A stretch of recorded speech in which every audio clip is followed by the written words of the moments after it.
Hi everyone, good morning. আবার স্বাগত আমার একটি নতুন ভিডিওতে। আশা করি সকলে খুব ভালো আছেন আর সুস্থ আছেন, আর আমরাও বেশ ভালো আছি। আজ হলো সোমবার, আর এখন বাজবে ওই সকাল 8:30 মতো। এখন থেকেই আজকের ব্লগটি আমি শুরু করছি। আশা করছি আজকের ব্লগটি আপনাদের ভালো লেগে থাকবে। 8টা মতো বাজবে, ওইরকম টাইম করে সোনামা ঘুমালো, তো খেপাও তখনকে ঘুমিয়েছিল। তো দিদিভাই বললো আমি না হয় ভাতটা চাপিয়ে দিচ্ছি। তো ততক্ষণকে আমার কটা মতো কাচাকুচি ছিল, আমি ওই কটা মতো কাচাকুচি সেরে এলাম। তারপরে দেখছি দিদিভাই আলু ভাজাটিও চাপিয়ে দিয়েছে গ্যাসেতে। তো ততক্ষণকে আমি ভাবলাম ঠাকুমার আজকে সবজি সব কটাই বানানো হয়ে গিয়েছে, তাহলে না হয় আমি সবজিগুলোই ধুয়ে নিয়ে চলে আসি।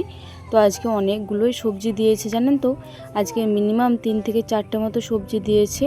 তো দাঁড়ান একটু পরে আপনাদেরকে সবজিটা বলছি, তার আগে এই শাকগুলো ভালো করে ধুয়ে নিই। তো আজকে সবজির মধ্যে দিয়েছে এই কলমি শাক ভাজা দিয়েছে।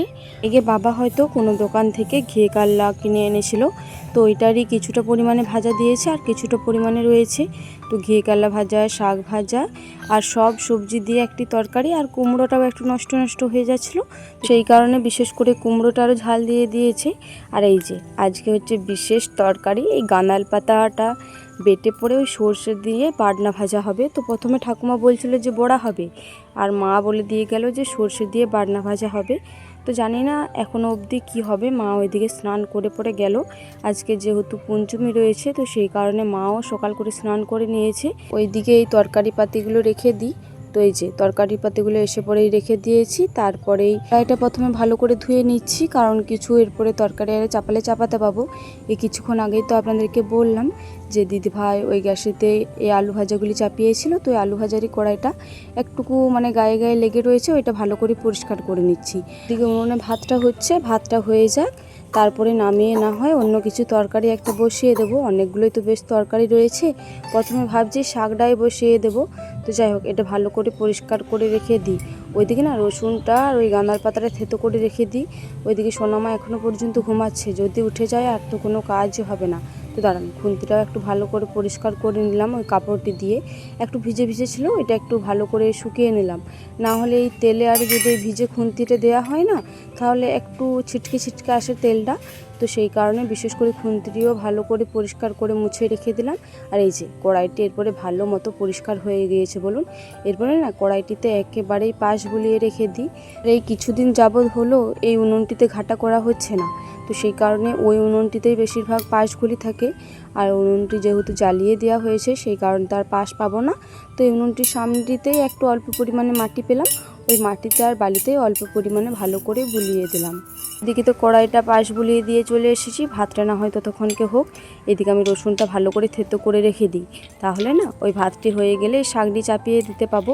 প্রথমে তো কলমি শাক হবে, তো কলমি শাকটা প্রথমে একটু সেদ্ধ করতে দিতে হবে। তো সেই কারণে অতটা তাড়াতাড়ি নেই, তবে সোনামা ঘুমিয়ে রয়েছে, যতটা পারি কাজটা বাগিয়ে রাখার চেষ্টা করি। এই যে রসুনটা প্রায় থেতো করা হয়ে গিয়েছে। এরপরে ওই পেঁয়াজ কুচোনোর যে থালাটি রয়েছে, ওই থালাটিতেই রেখে দিই। তো এরপরে যেটা মেন আজকের তরকারি, সত্যি কথা বলতে এই তরকারিটা দিয়ে জানেন তো একদম পুরো এক থালা ভাত মনে হয় খেয়ে নেবো। আবার অনেকজনা বলতে পারেন যে তোমাদের কি এতই তরকারির অভাব পড়েছে যে তোমরা এই গাছপালা খাচ্ছ। সত্যি কথা বলতে যারা এই গ্রামের দিকের মানুষরা, যারা গ্রামে বসবাস করেন, তারাই জেনে থাকবেন এই পাতাটার কথা। এটাকে গাঁদাল পাতা বলে থাকে আমাদের এই সাইডে, অন্যদের ওই সাইডে কি বলে থাকে আমি জানি না। তবে এই গাঁদাল পাতাটার উপকারিতা ভীষণ, তাদের এই ঠান্ডা আরে লাগে, তারা যদি এই গাঁদাল পাতাতে বা সবজি দিয়ে ঝোল করে খাওয়ানো হয়, তাহলে সত্যি কথা বলতে সর্দিটা সারবেই, অথচ আরামও লাগবে জানেন তো। সর্দি আরে না করলেও যদি এরকম শুধু মুখেও খাওয়া হয়, তাহলেও কিন্তু বেশ খেতে ভালো লাগে। তবে শুকনো ভাতে খেলে বেশি একটু ভালো লাগে। গাঁদাল পাতার বড়া তো একটু গরম গরম খেলে ভালো লাগে।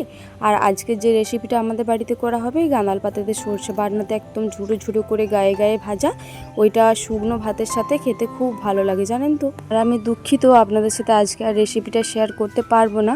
তবে যেদিনকে রেসিপিটা শেয়ার করব না, আপনাদের কাছে রিকোয়েস্ট রইল সেই দিনকে একবার হলেও এই পাতাটা যদি পেয়ে থাকেন, এই রেসিপিটা করে দেখবেন। সত্যি কথা বলছি, এক থালা ভাত একদম নিমেষেই শেষ হয়ে যাবে, জানেন তো। হ্যাঁ, আপনাদেরকে আর একটা কথা বলে থাকি, আজকে এই ভয়েসটার মধ্যে একটুকু সোনামায়ের আওয়াজ পেতে পারেন, কারণ সোনামা আমার কাছেই রয়েছে, ওর পাপা ওকে নিয়ে রয়েছে। কারণ আজকে বিকালে না প্রচণ্ড পরিমাণে বাতাস দিচ্ছে এই ছাদটিতে, তো বেশ আরাম লাগছে।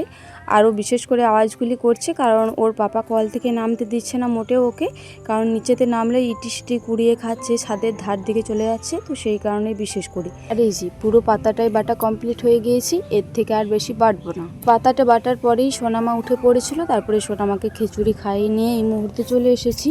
তো সোনামাকে খিচুড়ি খাইয়ে নিয়ে এসে ঘুমটি পাড়িয়েছি। তারপরে সোনামার পাপার ফোনে একটি ফোন এলো যে একটি পার্সেল রয়েছে। এই জামাটা অনেক দিন আগে অর্ডার দিয়েছিলাম, ফার্স্ট অর্ডার ছিল, 90 টাকা নিয়েছে, জানেন তো। 145 টাকা মতো দাম ছিল, তো ওই ফার্স্ট অর্ডার বলে একটু ছাড় পেয়ে ওই 90 টাকা মতো নিয়েছে। এই যে জিনিসগুলোর একটু কম দাম পায় না, সেই জিনিসগুলো অনেক দিন বাদ আসে, জানেন তো। আমরা তো আশাই ছেড়ে দিয়েছিলাম যে এই জামাটা আসবে বা আসবে না বলে। তো যাই হোক, আজকে এসেছে আপাতত। সত্যি কথা বলতে খুব সুন্দর এসেছে। 90 টাকায় যে এত সুন্দর জামাটা আসবে, জামাটা যেমন তেমন এই যে এই ছিটটা রয়েছে এত সুন্দর, একদম পুরো পিওর কটন, জানেন তো। আজকে না ধুয়ে রেখে দিই, কারণ আজকে অনেকটাই বেলা রয়েছে, কালকে শুকিয়ে যাবে। আজকে যদিও খুব একটা রোদ্দুর দেয়নি। তো যাই হোক, এই যে সামনেটিও দেখালাম আর পেছনটিও দেখালাম, মানে এই গ্রীষ্মকালে পরার জন্য একদম পারফেক্ট। আর এই যে দেখুন, একদম ভালো করে গুড়িয়ে গুড়িয়ে দেখাচ্ছি, দেখুন কতটা পরিমাণে সফট, সত্যি বলছি দারুণ জামাটা।